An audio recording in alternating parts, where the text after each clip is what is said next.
Sesungguhnya segala sesuatu yang kamu lakukan untuk salah seorang dari saudaraku yang paling hina ini, kamu telah melakukannya untuk aku.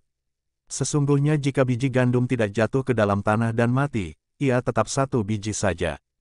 Tetapi jika ia mati, ia akan menghasilkan banyak buah. Selamat berjumpa kembali dalam channel ini.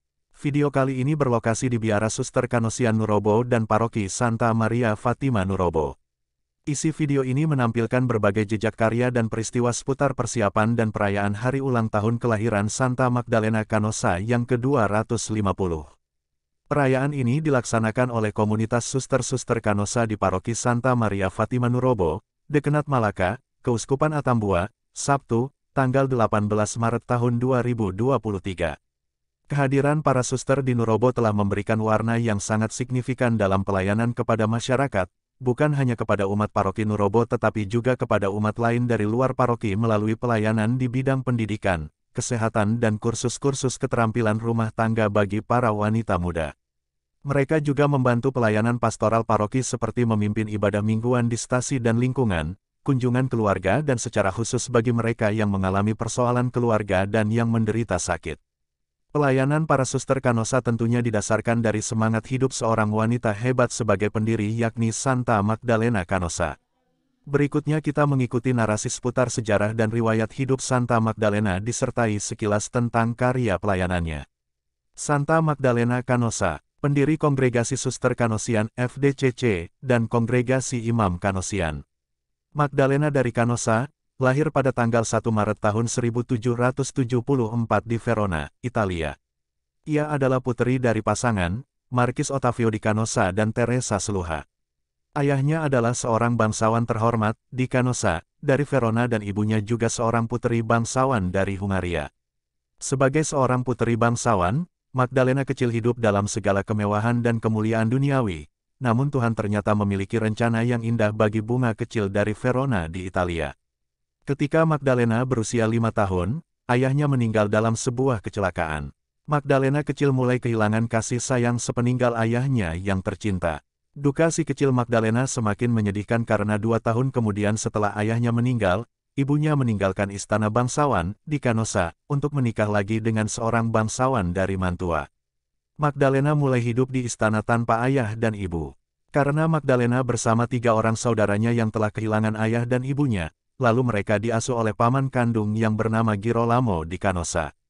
Kehadiran Tuhan dalam hidup Magdalena yang kehilangan ayah dan ibu mulai nampak dalam getaran hati yang merasa terpanggil untuk menjadi biarawati. Getaran panggilan itu membuat Magdalena memutuskan untuk masuk biara. Pada tahun 1791 Magdalena sempat masuk postulan biara Karmel dan tinggal selama 10 bulan dalam biara. Namun dalam doa-doanya ia menyadari bahwa menjadi seorang Karmelit bukanlah jalan yang disiapkan Tuhan baginya.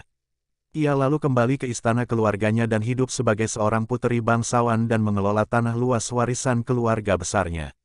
Selama hidupnya di istana, Magdalena sempat menjamu Jenderal Napoleon Bonaparte di kediamannya.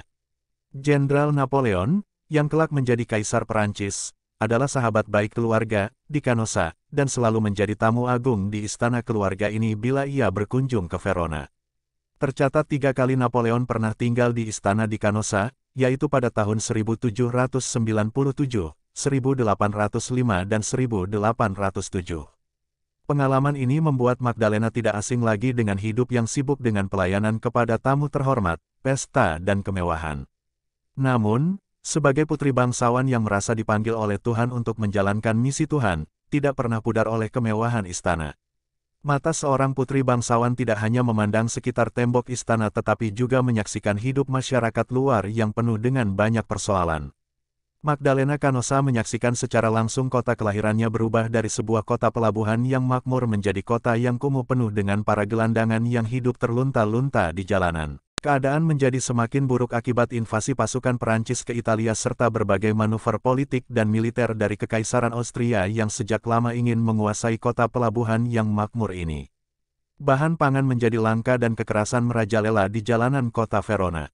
Kekacauan terjadi di mana-mana dan yang paling menderita dalam kondisi ini adalah rakyat jelata dan kaum miskin papa.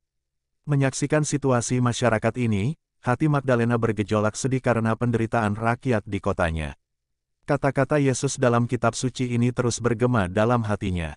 Sesungguhnya segala sesuatu yang kamu lakukan untuk salah seorang dari saudaraku yang paling hina ini, kamu telah melakukannya untuk aku. Matius bab 25 ayat 40. Ayat kitab suci inilah yang mengetuk hatinya untuk keluar dari tembok istana mengikuti panggilan Tuhan untuk berkarya membantu mereka yang menderita. Magdalena tidak segan-segan menggunakan harta warisan keluarganya, untuk mulai berkarya membantu para tunawisma dan anak-anak terlantar. Pada tanggal 1 April tahun 1808 kepadanya dihibahkan sebuah biara kosong yang telah lama ditinggalkan di San Zeno, Verona. Dengan penuh rasa syukur Magdalena bersama dua orang gadis miskin yang diselamatkannya dari permukiman kumuh, bekerja keras memperbaiki bangunan biara tersebut hingga dapat digunakan kembali. 1 bulan kemudian, tepatnya pada tanggal 8 Mei tahun 1808, Magdalena meninggalkan istana leluhurnya dan pindah ke biara di San Zeno yang sekarang dikenal sebagai Biara Kanosian Santo Joseph. Secara perlahan banyak wanita muda datang dan bergabung dalam komunitas religius yang didirikannya. Inilah awal berdirinya Kongregasi Suster Putri-Putri Cinta Kasih atau dalam bahasa Italia, Figli della Carità Canosiane, yang disingkat FDCC, yang juga disebut Kongregasi Suster Kanosian. Para suster Kanosian mulai berkarya di Verona dengan merawat anak-anak terlantar dan melayani di rumah sakit. Kabar tentang karya mereka yang penuh kasih segera tersebar di wilayah tersebut dan Magdalena menerima banyak permintaan untuk memberikan pelayanan di kota-kota lain. Tuhan memberkati karya para suster Kanosian hingga dalam waktu singkat beberapa biara baru dibuka di berbagai kota. Biara Kanosian di Venesia dibuka tahun 1812, dan biara di Milan dibuka pada tahun 1816, di kota Bergamo pada tahun 1820 dan di kota Trent pada tahun 1824. Magdalena menyusun sendiri regula atau aturan hidup Kongregasi Kanosian. Regula ini mendapat persetujuan dari Paus Leo ke-12 pada tanggal 23 Desember tahun 1828. Teladan hidup Magdalena yang kudus serta wataknya yang lembut dan persuasif menarik banyak wanita muda untuk bergabung menjadi anggota Biara Kanosian. Kongregasi suster ini berkembang dengan sangat pesat. Dengan hanya memiliki 3 orang anggota saat didirikan pada tahun 1808, kini telah terdapat lebih dari 2.700 orang suster Kanosian yang berkarya di 32 negara di seluruh dunia. Karya utama para suster putri-putri cinta kasih ini adalah dalam bidang pendidikan, katekese, dan perawatan orang sakit. Biara Induk Kanosian saat ini berada di kota Roma, Italia. Tidak hanya kongregasi untuk kaum wanita yang didirikannya, Magdalena juga mendirikan kongregasi untuk kaum lelaki sebagai imam Kanosian.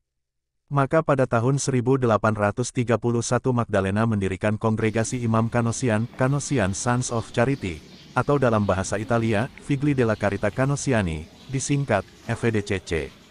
Saat ini diperkirakan terdapat sekitar 200 lebih orang imam dan bruder yang mendedikasikan hidupnya untuk pendidikan anak-anak dan remaja melalui katekese di sekolah, panti asuhan, oratorium dan karya-karya amal lainnya. Para imam Kanosian berkarya di Italia, Brasil, Kenya, Tanzania, India dan Filipina serta negara lain. Magdalena Canosa wafat pada tanggal 10 April tahun 1835. Atas karya cinta kasih dan pelayanannya yang luar biasa kepada masyarakat miskin, serta berdasarkan penyelidikan mendalam terhadap beberapa mukjizat yang terjadi melalui perantaraannya. Magdalena dibeatifikasi pada tanggal 7 Desember tahun 1941 oleh Paus Pius ke-12 dan dikanonisasi sebagai santa atau orang kudus oleh Paus Yohanes Paulus II pada tanggal 2 Oktober tahun 1988. Profisiat untuk semua suster Kanosian dan imam Kanosian yang merayakan hari ulang tahun Santa Magdalena yang ke-250. Semoga semangat dan doa sang pendiri terus menjiwai pelayanan dan perutusan misi di seluruh dunia.